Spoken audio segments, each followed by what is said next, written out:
Bukod sa pagpapalawak sa income tax exemption, isinusulong din ng ilang grupo na alisin na ang excise tax, pati ang value-added tax sa kuryente at mga pangunahing bilihin. Para mabalanse ang mawawalang kita sa gobyerno, mungkahi naman ng isang mambabatas na taasan ang mga buwis sa vape, ilang inumin at single-use plastics. Balitang hatid ni Jonathan Andal. Sa ikalimang State of the Nation address ni Pangulong Bongbong Marcos, isa sa mga hiniling niya sa Kongreso ang pagpasa ng batas na magpapalawak sa exemption sa income tax. Isasama na natin ang mga kumikita ng hindi lalagpas sa 350,000 pesos kada taon. Mula yan sa kasalukuyang 250,000 pesos. Pero nakukulangan dito ang Makabayan Block. Sana raw ay tinaas na lang ito sa 500,000 pesos o yung mga nasa mahigit 41,000 pesos ang buwan ng sweldo. Kailangan ito dahil nga ito ang hinaing ng lower and middle income earners na kapag krisis may ayuda para sa mga mahirap pero yung mga mababa ang kita lalong bumababa because of inflation pero wala namang relief na nakukuha mula sa gobyerno. Para naman kay Kabataan Party List Representative Rene Co, dapat ang mga bilyonaryo at malalaking korporasyon ang taasan ng buwis.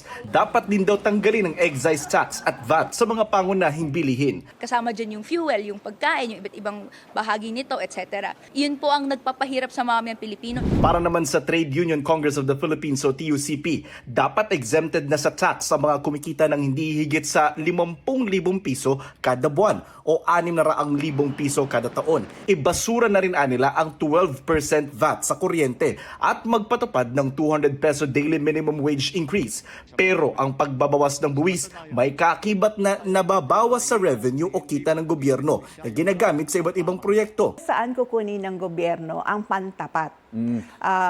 Merong income loss ka doon. Yes. Revenue loss. Pero saan mo kukunin? Mangungutang na naman ba tayo? Ang laki na ng utang natin. Ayon kay House Ways and Means Committee Chairman Miro Kimbo, nasa 50 bilyong piso ang posibleng mawala sa kita ng gobyerno kapag itinaas ang tax exemption. Base yan sa taya ng Finance Department. Para mapunan yan, ipinapanukalang itaas ang buwis sa vape at sweetened beverages. Ang recovery natin dito ay manggagaling sa health measures actually. Ang una ay pagdating sa vape. It is currently at 6 pesos per ml na isa sa pinakamababa sa buong mundo. Plano ring magpataw ng buwis sa heated tobacco. Pati raw ang ilang single-use plastics, papatawan na rin ng buwis. Meron din tayo on plastics. Ito ang isa sa mga pangunahing cost ng baha. Itong mga sachets, lahat. Dati ang panukala ay ang mga sandubag lamang na nasa palengke ang ating bubuwisan. Pero nakita po natin na hindi lang ito ang nagiging cost ng baha. Kailangan po din po natin ito mapatawan ng karampatang buwis. Target ng House Committee on Ways and Means na sa Agosto, maipasa na sa Kamara ang mga reforma sa buwis. Bukod sa 350,000 personal income tax exemption, kabilang din sa reforma ang pagtataas ng 13th month pay tax exemption mula sa 90,000 pesos ngayon, plano na rin itong gawing 120,000 pesos. Kung total bonuses, wala po kayong babayarang buwis dyan.